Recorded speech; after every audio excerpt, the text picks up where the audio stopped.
Picture this. You're in a team meeting or just at a weekend party. You've just shared an idea or a story you're proud of when suddenly a show-off colleague or a clueless relative throws a condescending, sarcastic jab right at you. The room goes silent. Every eye is fixed on you. In that split second, your brain kicks into fight or flight mode. You usually see two options. One, you get flushed and snap back, that's the fight. Or two, you laugh it off just to keep the peace, even though you're fuming inside, that's the flight. The brutal truth is, both of those options are a loss. Why? Because you just walked straight into a control test. In behavioral psychology, a bully doesn't actually care about what you said. What they want is your reaction. If you get angry, they win because they've gained control over your emotions. If you suffer in silence, they win because they've successfully established dominance over you. So, why do we get so tossed up about it? Before we learn how to strike back, we have to understand why words from someone completely irrelevant can carry so much weight. It's because we're falling into the validation-seeking trap. Think of it this way. When someone insults you, they're throwing a poison ball in your direction. Our mistake is reaching out, catching that ball, and holding it close to our hearts while wondering, why would they say that about me? Am I really that bad? The golden rule of DeepShift is this: whoever provokes you, owns you. To win, you don't need a faster mouth. You need a completely different psychological operating system.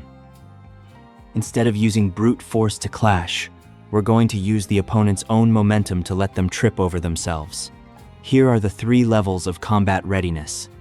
Level 1, the God smile and the pivot.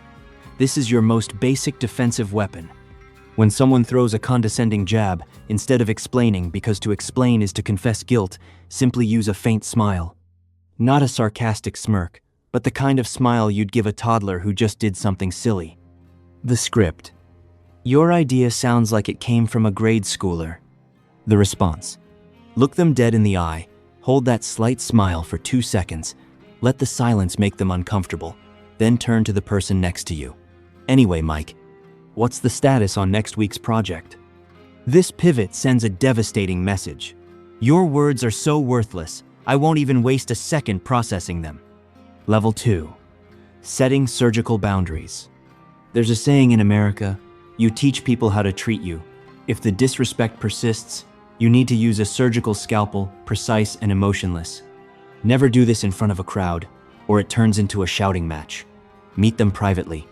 Don't ask, why did you say that? Use a direct statement. I don't appreciate you using my personal business as a joke in the meeting. Do not let it happen again.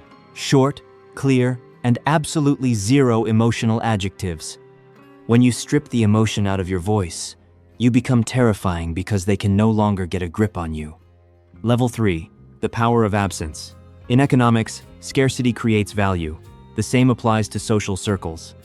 If an environment, whether it's a friend group or a company, consistently tolerates disrespect, your strongest weapon is withdrawing your presence. You don't need to make a grand announcement like, I'm leaving. Just quietly exit. Interact less. Invest your time in people who deserve it. When you are confident enough to walk away without needing an explanation, you have reached the peak of self-respect. This is the most critical part for your true liberation. You need to reframe the situation. An insult is never a description of you, it is a reflection of the speaker. Take a deep look at the behavior of those who constantly put others down. Why do they do it? The person who mocks someone else's appearance is usually someone drowning in their own insecurities. The person who shuts down creative ideas is often someone stuck in their own mediocrity, terrified of change. Once you truly grasp this, the bitterness vanishes. In its place, you'll find empathy, or even pity. It's like seeing someone who's physically ill. You don't get angry when they accidentally cough on you. You just see someone who needs treatment. Those who disrespect others are simply people suffering from a psychological sickness of low self-esteem. True power isn't the ability to win the fight. It's the peace that comes from realizing there was never a fight to begin with. Conclusion. Our ultimate goal isn't to win an argument. The goal is to become someone whom insults simply cannot reach. Real power doesn't lie in how loud you can shout back. It lies in your ability to maintain your inner peace.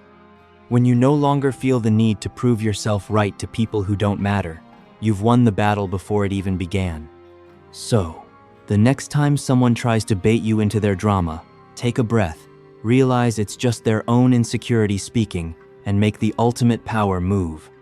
Simply tell yourself, I choose peace.